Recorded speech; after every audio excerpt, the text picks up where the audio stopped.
Efesios 4:26 nos señala 4 palabras que quiero resaltar allí. Y dice Efesios 4:26, nuevamente le reitero en lo que quiero resaltar, dice la Escritura: airaos, pero no pequéis. Airaos, pero no pequéis. Acabamos de dejar en la entrada pasada que nosotros debemos guardar el corazón cuando hayamos sido sometidos a ofensas y a maltratos. Creo que Dios nos ha hablado de una manera especial a través de ese tema.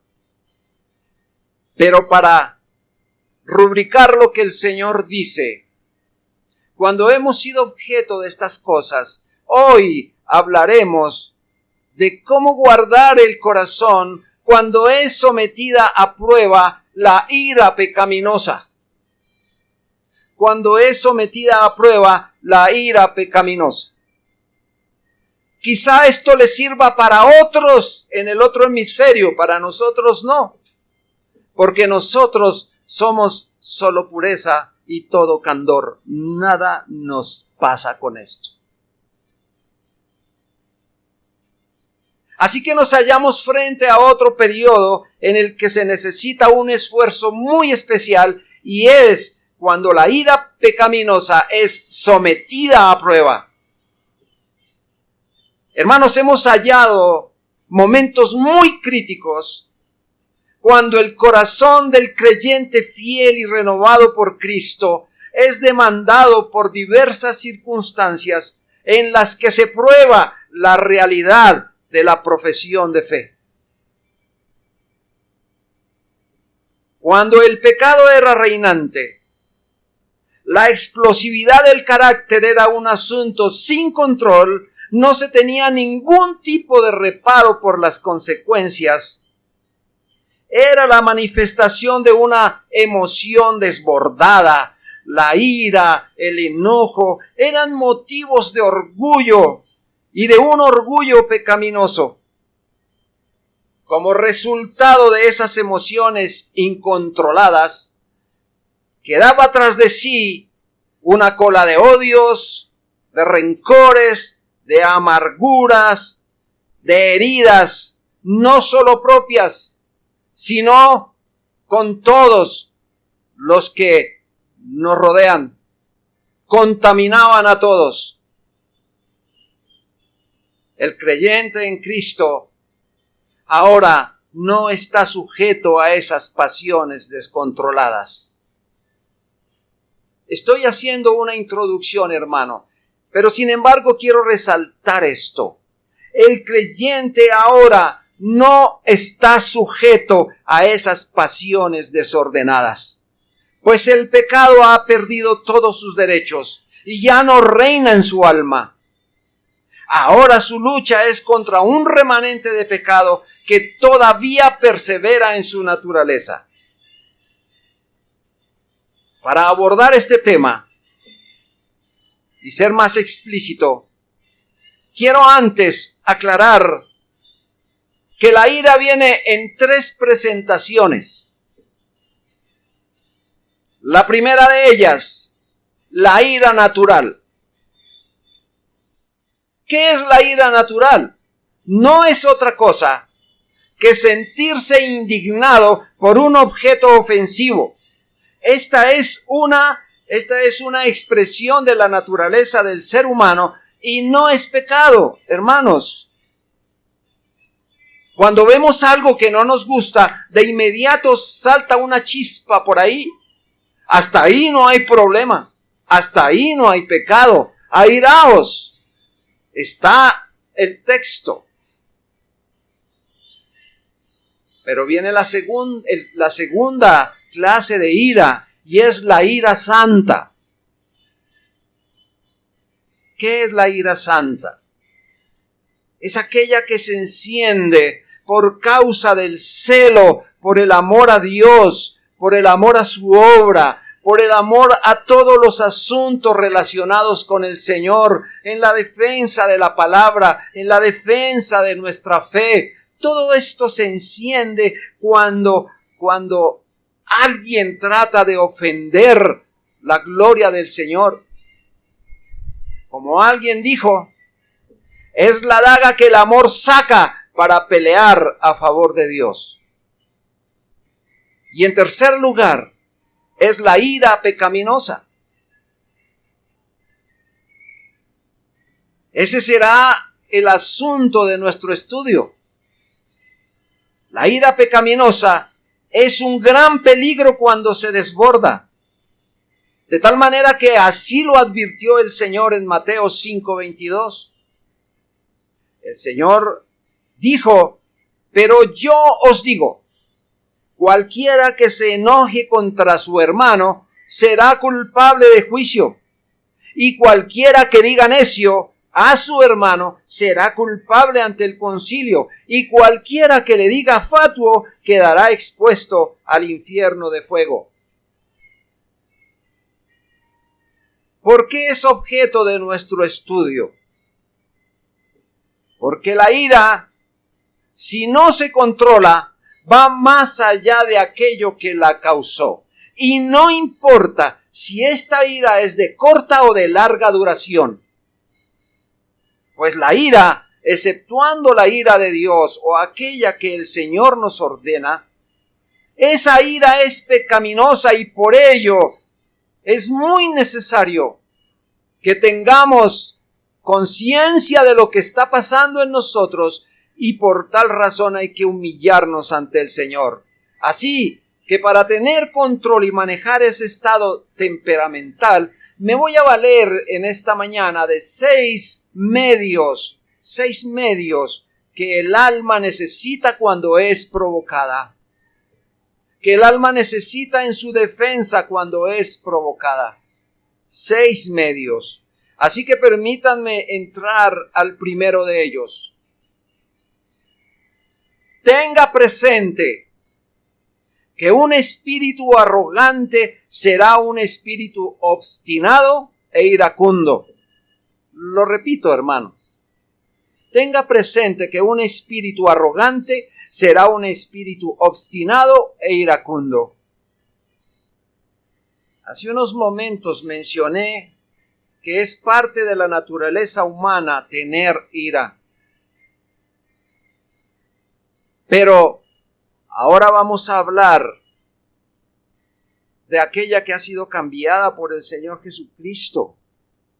Pero que estas criaturas, estos hombres de los cuales formamos parte, que hemos sido cambiados por el Señor Jesucristo, todavía tenemos eso acá, pero es necesario mortificar ese pecado.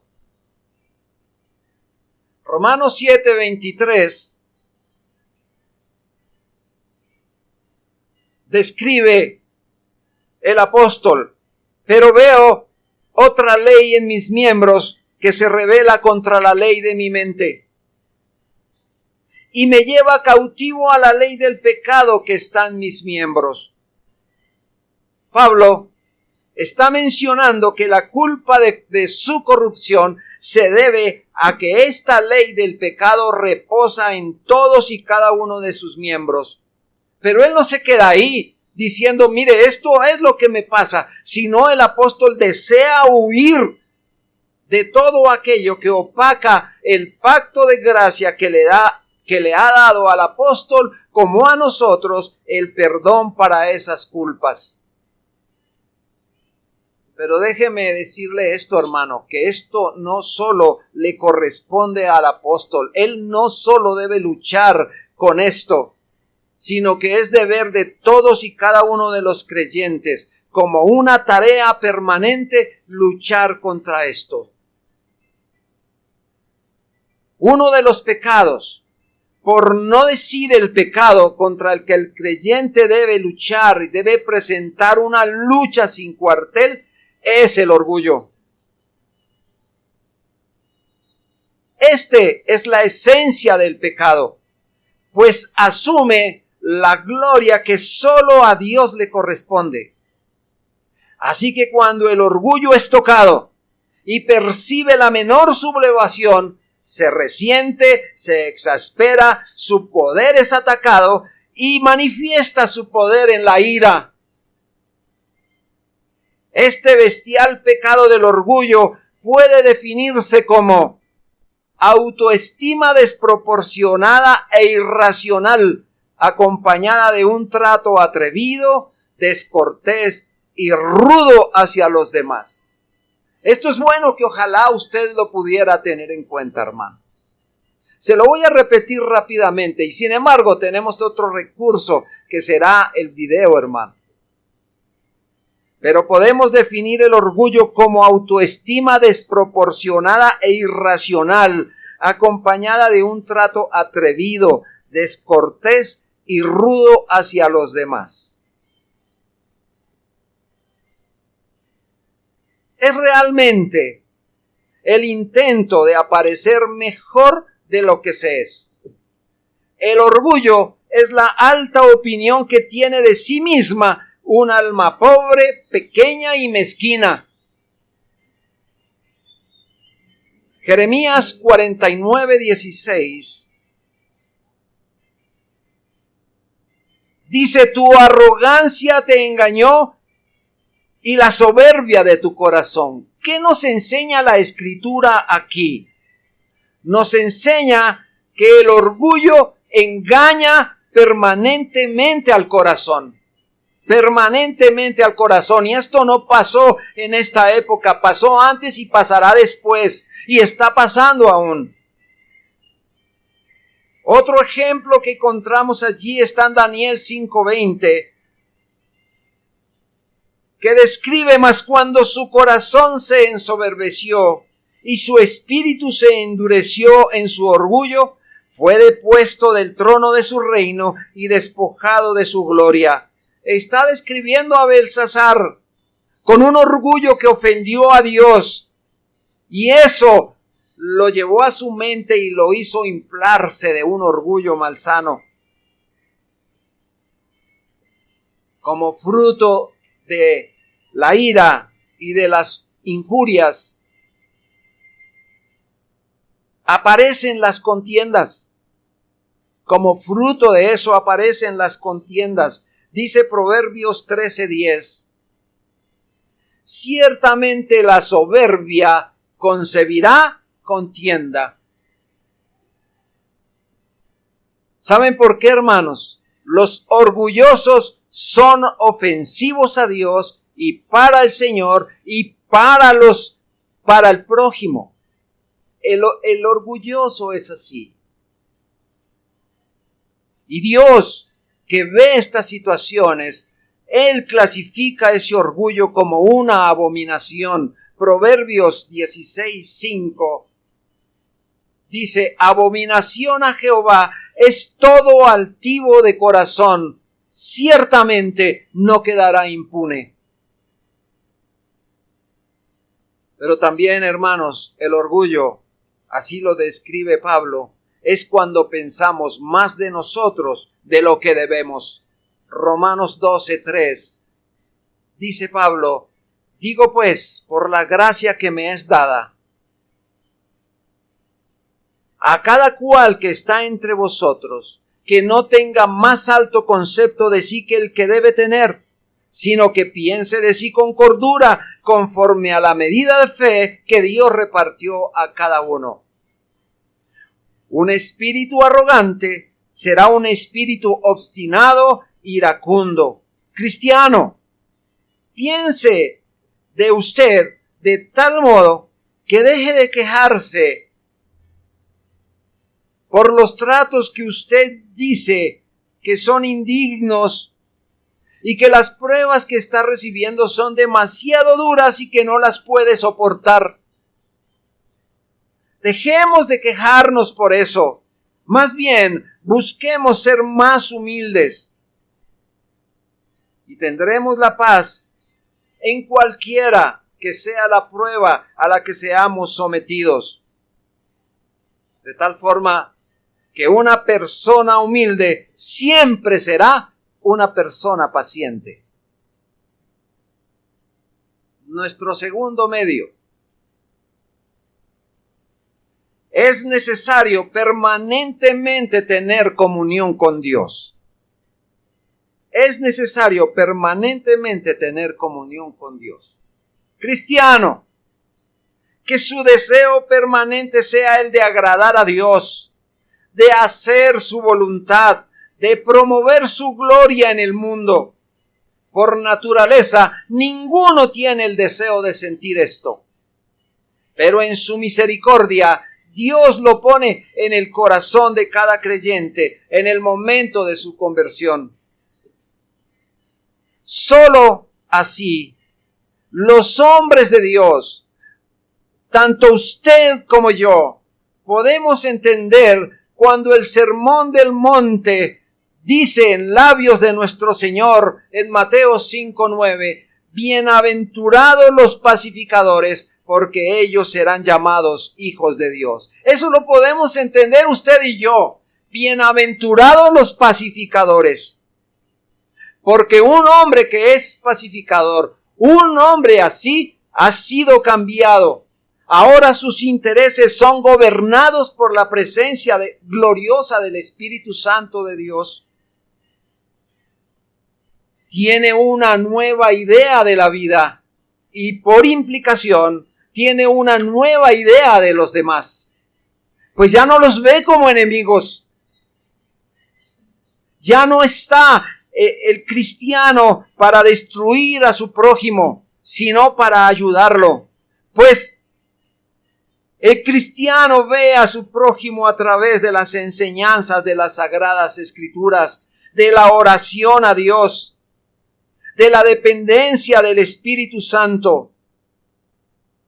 Así que el cristiano es aquel que no habla de los demás. Por ser pacificador, por ser un hijo de Dios, es alguien que no habla de los demás. Así sean agresivos, así sean difíciles, porque este hombre o esta mujer vive cultivando su comunión con el Señor. ¿Y qué es la comunión con Dios? Este término aparece en el Nuevo Testamento 12 veces y su traducción de la voz griega es koinonía. Usted y yo la hemos repetido muchas veces, koinonía. ¿Pero qué significa esto? Tener en común, compañerismo, participación. Entonces veámoslo desde el primer ángulo. El cristiano tiene comunión con el Señor, tiene comunión con el Padre. Eso lo dice Primera de Juan 1:3. Primera de Juan 1:3. Lo que hemos visto y oído, eso os anunciamos para que también vosotros tengáis comunión con nosotros, y nuestra comunión verdaderamente es con el Padre. Hermanos, es un ejercicio muy piadoso, muy interesante y debería ser de un gozo y una alegría permanente en nosotros, saber que tenemos comunión con el Señor y que eso nos ayudará a tener comunión unos con otros. Pero también el cristiano tiene comunión con el Hijo. Primera a los Corintios 1:9 dice: fiel es Dios, por el cual fuisteis llamados a la comunión con su Hijo, Jesucristo nuestro Señor.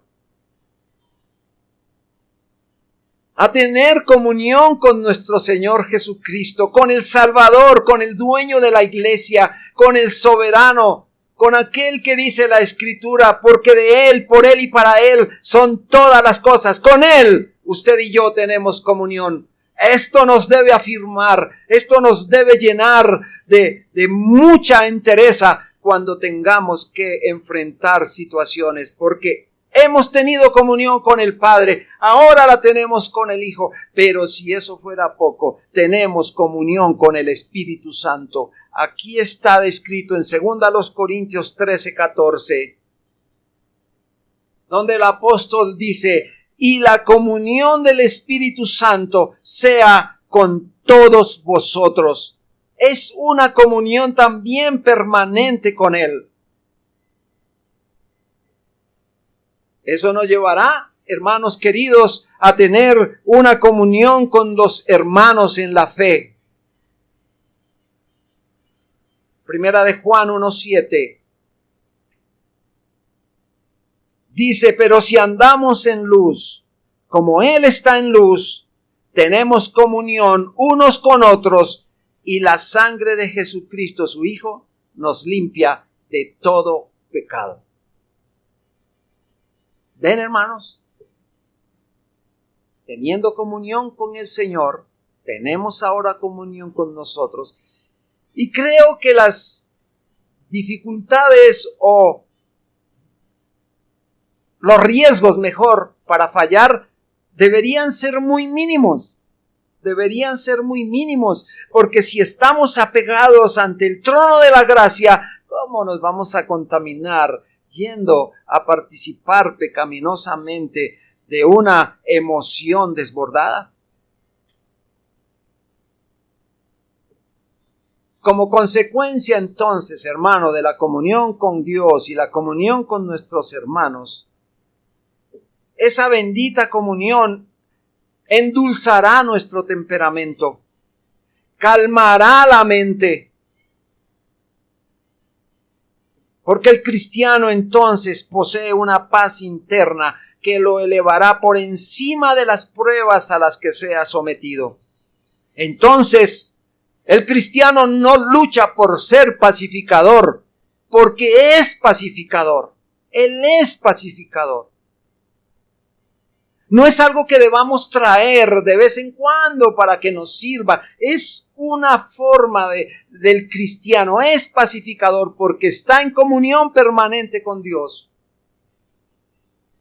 Así que su conciencia está limpia. De tal manera que una conciencia tranquila nunca producirá una voz inquieta. La paz de Dios lo gobierna y Él es el que apacigua todas sus contiendas. Colosenses 3:15 dice: y la paz de Dios gobierne en vuestros corazones, a la que asimismo fuisteis llamados en un solo cuerpo. La paz de Dios gobierne en vuestros corazones, porque a esa paz fuimos llamados, siendo parte del cuerpo de Cristo. La ira y la contienda son opuestas al carácter y la naturaleza de un corazón espiritual. Son incoherentes con el deleite del contentamiento del espíritu apacible que ama con un corazón tranquilo y quieto. Para un cristiano de naturaleza precipitada, la longanimidad es una prueba de su comunión con Dios. Pero acabo de mencionar algo, hermano. Un cristiano de naturaleza precipitada. ¿Es que existen todavía? O mejor, ¿existimos todavía? Por supuesto que sí. Pero si lo que nosotros estamos viendo es un cristiano confundido, airado y dudoso, sin duda que su corazón no anda bien y necesita ir urgentemente al Señor para tener una dulce y santa comunión con el Señor, porque de lo contrario, como observamos, todo está perdido. Sin el Señor, todas las cosas se van a la basura. Nuestro tercer medio. Comprenda la naturaleza malvada de un espíritu inquieto y falto de sumisión. Comprenda la naturaleza malvada de un espíritu inquieto y falto de sumisión. Un espíritu enojado. Los corazones intranquilos son el terreno propicio que Satanás usa para deleitarse. Es allí donde él tiene todos sus favores.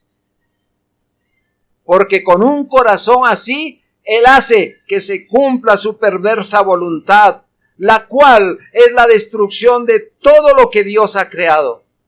Un espíritu en esas condiciones es animado a la intranquilidad, al disturbio del corazón, a tener pensamientos intranquilos, a las acciones rebeldes. Inflama la lengua con palabras indecentes, a subir el tono de la voz, usando palabras corrompidas que causan mucho mal al prójimo, con calumnias, expresiones de envidia, resentimientos contra los hermanos, críticas infundadas y destructivas. Algunos han dicho que la ira es un periodo de locura. Otros han dicho, la ira es la fiebre del alma. Otros han dicho, la ira es el eclipse de la razón. Las guerras, los homicidios, el odio, las enemistades son el producto de corazones airados y salidos de todo control. Como resultado de esos desastres, hay culpa de conciencia, incapacidad del alma para cumplir, así sea los deberes civiles más simples y mucho más, con más razón, poder cumplir los deberes santos. Fíjense algo, hermano. Dios no acostumbra a bendecir con paz. Vuelvo y repito, Dios no acostumbra a bendecir con paz de conciencia al que no tiene conciencia de paz. Efesios 4:30 y 31 habla sobre un pecado que nosotros tenemos contra el Señor, contra el Espíritu Santo. Efesios 4:30-31 dice, y no contristéis al Espíritu Santo de Dios, con el cual fuisteis sellados para el día de la redención. Quítense de vosotros toda amargura, enojo, ira, gritería, maledicencia y toda malicia. La ira contrista al Espíritu del Señor. Y quiero que recuerde, hermano, que el Espíritu Santo es el agente que Dios el Padre, Dios el Hijo, emplea para la santificación del creyente. Así que como agente santificador, es Él el directamente ofendido por el creyente pecador. No hay que contristar al Señor con acciones como esas. Amado hermano, guarde su corazón de esos desastres. Ore y permita que el poder y la excelencia de Cristo se manifiesten cuando esté en mayores dificultades, recordando que nuestro Señor, nuestro Dios, es un Dios de paz. Segunda a los Corintios 13:11 dice, por lo demás, hermanos, tened gozo, perfeccionaos y consolaos, sed de un mismo sentir y vivid en paz, y el Dios de paz y de amor estará con nosotros. Ay, hermano, yo hubiera subrayado ese texto en la Biblia. Muy seguramente oraría por eso. Muy seguramente en mi devocional iría a ese texto diciéndole al Señor, eso es lo que yo quiero. Eso es lo que la iglesia necesita. Y eso es lo que nuestro país necesita. La gracia de su presencia y su influencia se disfrutan solamente donde hay paz y donde la mansedumbre prevalecen. Que la paz sobreabunde en su corazón. Que haya paz en su hogar. Esposas, respeten a sus maridos para que haya paz. Esposos, traten bien a sus mujeres para que sus oraciones no tengan estorbo. Padres, no provoquen a ira a sus hijos. Necesitamos hogares llenos de paz. Y entonces así la iglesia será un manantial de esa paz que se necesita. Primera de Pedro 3:8. Primera de Pedro 3:8 dice: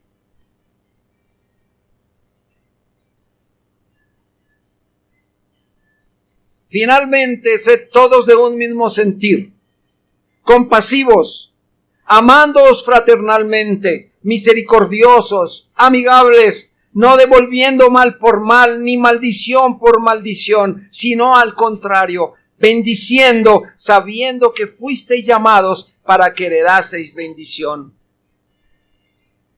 Hermanos, que haya ese mismo sentir en los hermanos, que haya apego, que haya estima en las relaciones humildes y amigables. Recordemos que Cristo fue un cordero de mansedumbre. ¿Y por qué los seguidores del Señor pueden ser fieros leones? Guarde su corazón de la ira pecaminosa, porque no perderá solo su paz, sino la credibilidad de su fe. Nuestro cuarto medio. Humíllese, hermano, porque la Escritura dice: los mansos recibirán la tierra por heredad. Humíllese, porque los mansos recibirán la tierra por heredad. Vamos a echar mano al Sermón del Monte para recordar lo dicho por el Señor allí. Mateo 5:5 dice: bienaventurados los mansos, porque ellos recibirán la tierra por heredad. El mundo piensa, el mundo actúa en función de la fortaleza del poder, de la capacidad que tienen, de la seguridad de sí mismos, de su egoísmo, de su dignidad. Algunos, como Goliat, en el poder de su fuerza, y otros en el vigor de sus miembros, llenan su espíritu de agresividad, y para el colmo, algunos se glorían en su vergüenza, que eso ya está salido de todo tono. Pero cualquiera que sea la forma que adopte el orgullo y la soberbia, Dios la ve y hace que el hombre en quien mora esto sea objeto de su aborrecimiento. En contraste, la conquista del mundo, la posesión de todo el universo, se da nada menos que a los mansos. La razón es que el cristiano es diferente. Es diferente a todo el mundo. Es diferente en calidad. Es un hombre nuevo. Es una nueva creación. Pertenece a un reino diferente. Y esto tiene una razón de por qué es así. Pertenece a un reino diferente porque está bajo las enseñanzas y el poder de su Señor. Y el poder de su Señor fue manifestado de tal manera cuando Él dijo en Mateo 11:29, aprended de mí, que soy manso y humilde de corazón, y hallaréis descanso para vuestras almas. Mateo 11:29. Con estas palabras el Señor manifestó que Él no era orgulloso y duro, como eran en el tiempo aquel los fariseos y los escribas, sino que Él era suave y compasivo, humilde y condescendiente, que conoce la debilidad del creyente. Como buen maestro, enseñó con humildad, enseñó con paciencia y permitió dar ese descanso, ese reposo deseable para el alma.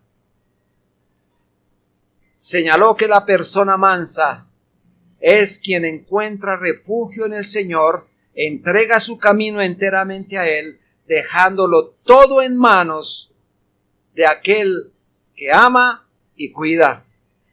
Que el creyente jamás pierda de vista la mansedumbre de Cristo, y sólo así podrá enseñorearse de todas las provocaciones y no pronunciar palabras ni ejecutar acciones inapropiadas cuando se encuentre frente a ellas.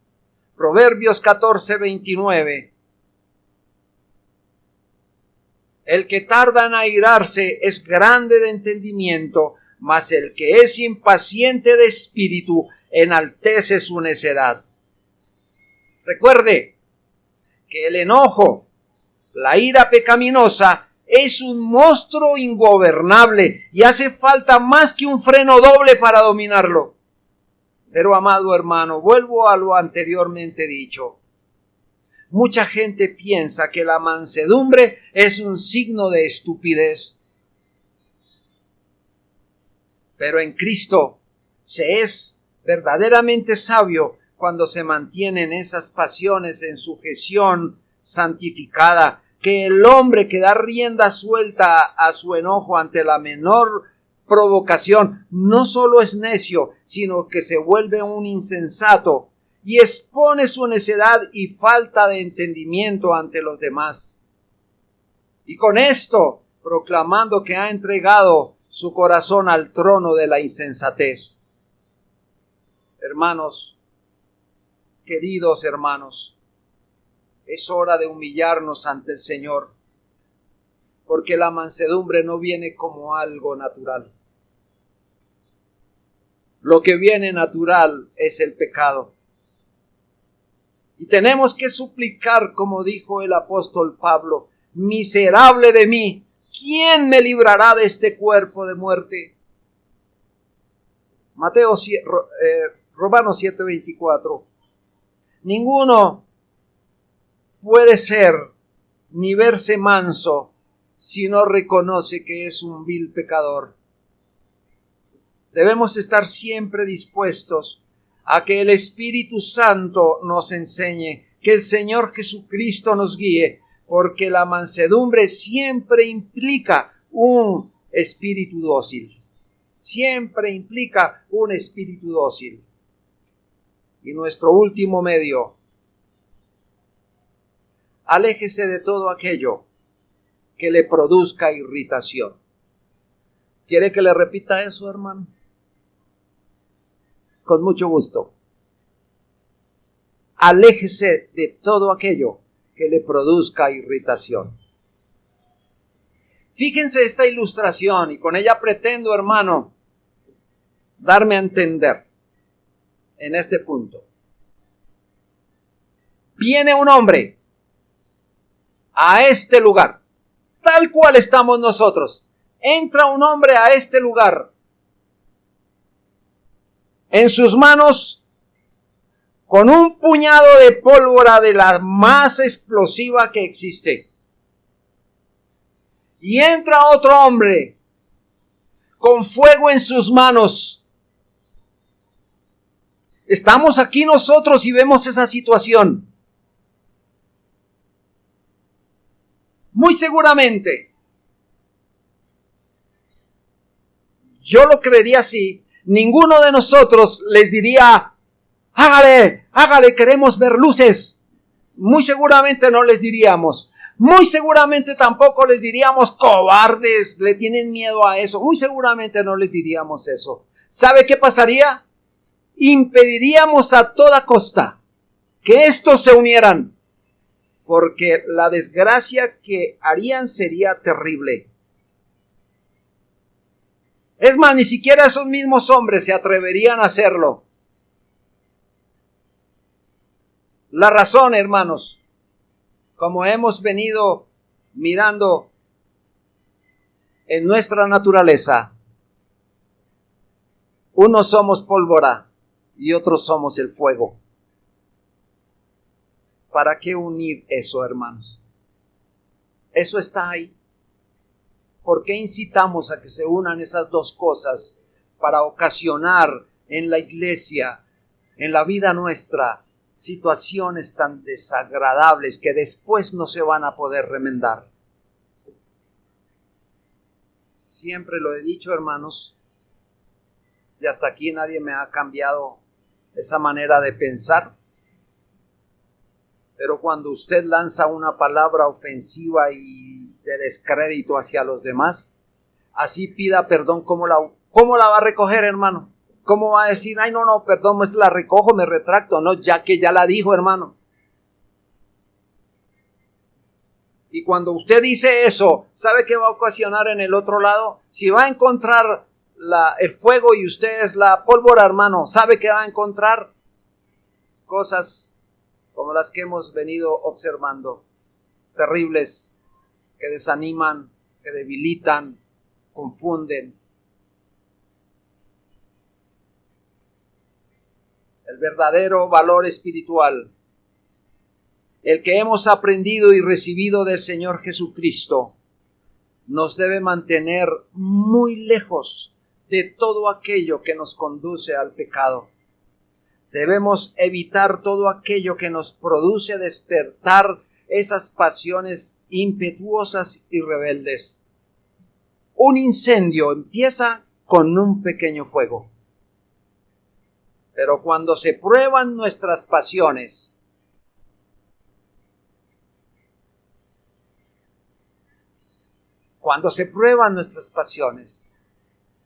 el mal genio explota repentina y violentamente. Alguien dijo, el que no puede soportar el ruido de la campana no debe tirar la soga. Proverbios 15:1 dice, la blanda respuesta quita la ira, mas la palabra áspera hace subir el furor. El furor es un fuego que arde hasta destruirlo todo. Y nuestro deber es traer agua para apagarlo. Una respuesta suave para responder a las palabras más provocadoras será como agua al incendio. Hay que tener suficiente diligencia espiritual para mantenerse muy lejos de la ira. No basta con orar solo por ello, aunque es aconsejable que lo hagamos en todo momento. Así que a la ira hay que mantenerla lejos, lo más lejos posible. Este pecado no es como los otros, porque los otros pecados van tomando forma gradualmente, se van armando de tal manera que cuando el pecador se da cuenta está sumergido en él. La ira aparece y nace con toda su fuerza y es más fuerte al principio. Santiago 1, versículos 19 y 20.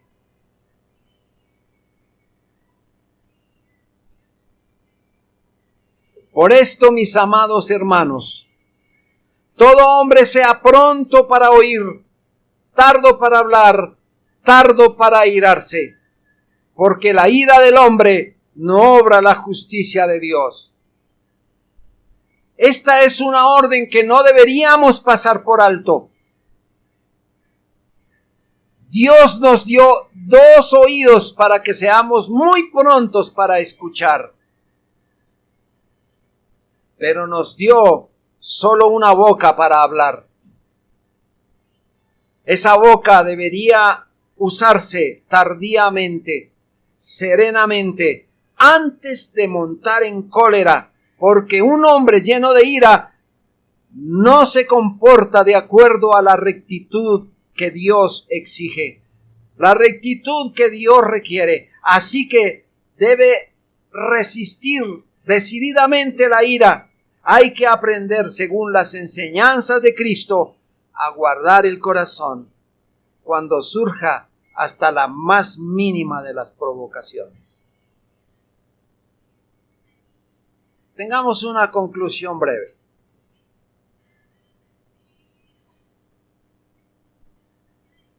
Vamos a definir a un primer hombre. El primer hombre es aquel que está lleno de ira pecaminosa, la cual es fruto del orgullo suyo. Orgullo que lo eleva hasta las nubes, a donde igualmente lo ha trasladado su propia opinión. Pero no sabe que en esas alturas será humillado igualmente. Este hombre se levanta en enemistad contra los orgullosos, y los soberbios mismos son enemigos unos de los otros. Todo esto porque ninguno desea ser el más pequeño. Quieren recibir toda la gloria y no saben que la gloria solo a Dios le corresponde. Este bestial pecado del orgullo no tiene respeto por nada ni por nadie. Así que este hombre hace lo mismo, no respeta nada ni respeta a nadie.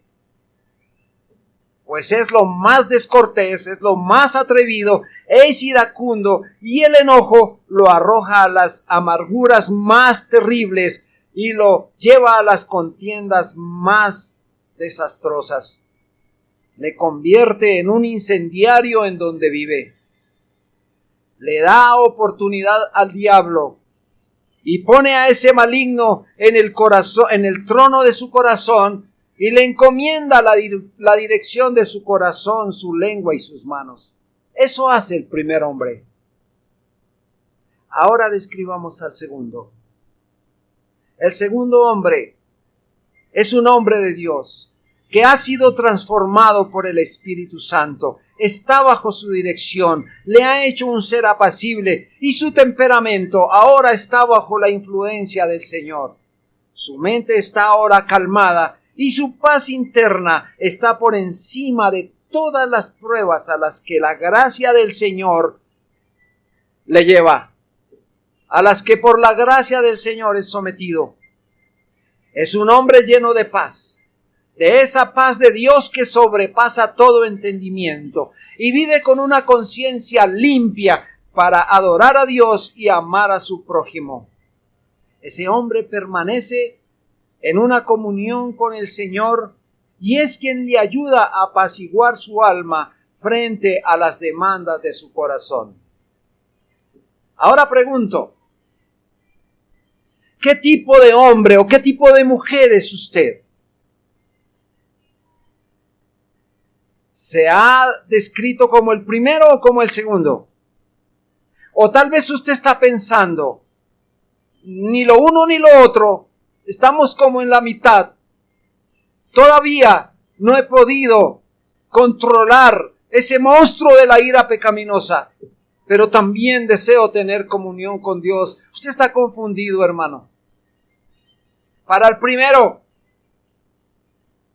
ese hombre que se comporta de esa manera es un hombre sin Cristo. No tiene la influencia del Señor en él, tiene la influencia de Satanás en su corazón.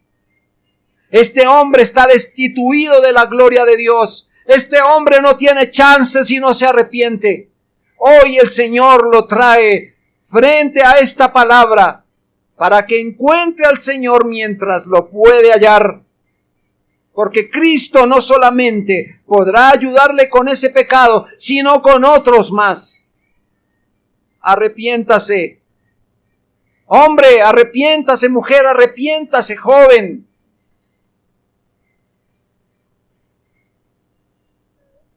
Quiero anexar esto, que muchos padres le temen más a sus hijos adolescentes que a su esposo o a su esposa. Porque qué miedo que tienen respecto a esos corazones pecaminosos. Arrepiéntase, joven, de eso. Eso lo manda la Escritura. Eso no lo digo yo, lo ordena la Escritura. Venga al Señor en arrepentimiento y fe, porque el Señor le puede perdonar. Hermano, si usted es el segundo hombre, lo felicito y ayúdenos. Usted es un hombre por el cual el Señor ha gastado mucho tiempo y lo ha llevado allí a ser fuerte. Ayúdenos, ayude a los débiles, enséñenos a través de la Escritura. Vamos, como el Señor lo ha enseñado a usted, cómo usted ha ido a la oración y el Señor lo mantiene con esa paz y esa mansedumbre que todos queremos tener. Ayúdenos, no se aleje de los pecadores.